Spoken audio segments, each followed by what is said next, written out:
भैया जी राधे राधे।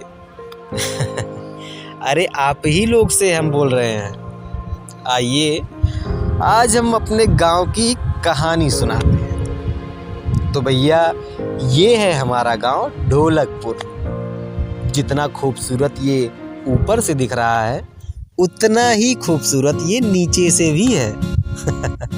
अरे भैया हम अपने गांव के बारे में बात कर रहे हैं। यहाँ आपको नदी, तालाब, हरे भरे फसल से भरे खेत भी देखने को मिलेंगे और उनके ऊपर चहचहाती हुई ढेर सारी चिड़िया। हमारे गांव में एक पुल भी है जहाँ से रोज ढेर सारी रेलगाड़ियाँ गुजरती हैं। तो भैया ऐसा है, अगर हम आपको ऐसे ऊपर से ही गोल गोल चक्कर खिला के गांव के बारे में बताते रहेंगे तो आप बोर हो जाएंगे। चलिए हम आपको नीचे से अपने गांव को दिखाते हैं और इस कहानी की शुरुआत करते हैं। तो भैया ये हैं हमारे कहानी के हीरो। बिना हीरोइन के हीरो है भैया। ये बहुत ही गरीब, लाचार, दुखियारे से हैं हमारे हीरो। इनके अंदर ईमानदारी का ऐसा कीड़ा घुसा हुआ है कि मानो ये सदियों तक नहीं निकलने वाला है। अब भैया आज के ज़माने में कोई ईमानदारी से आगे बढ़ पाया है? लो आप लोग फिर से बोर होने लगे। क्या कहें, हमारी आदत ही है किसी कहानी को एकदम तोड़ मरोड़ कर बताने की। लेकिन चलिए अब हीरो से तो आप मिल लिए हैं, अब ज़रा विलेन से आपकी मुलाकात करा देते हैं। अक्सर भैया मूवीज़ में एक ही विलन होता है, एक ही हीरो होता है, लेकिन हमारी कहानी में क्या है कि कई सारे विलन हैं। इसीलिए तो बेचारा हमारा हीरो इतना दुबला पतला हो गया है इतने सारे विलन से लड़ते हुए।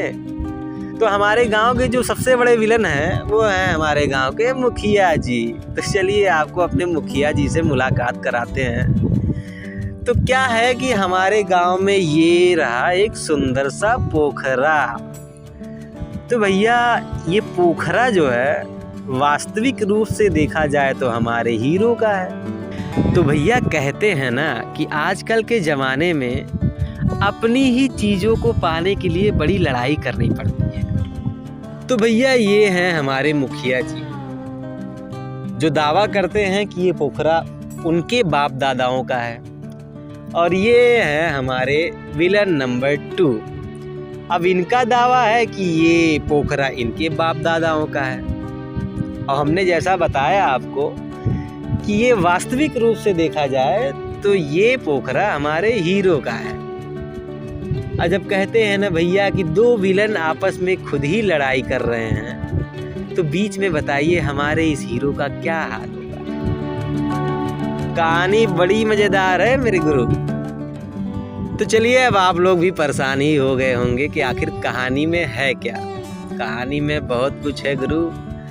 अब कहानी की शुरुआत कर ही देते हैं। इंट्रोडक्शन तो हमने सबका करा दिया, अब आप खुद ही देख लीजिए कि इस कहानी में इस पोखरे के लिए आखिर क्या क्या होता है, कैसे कैसे होता है और कौन जाके जीतता है लास्ट में और कौन इस पोखरे का मालिक बनता है। तो भैया राधे राधे।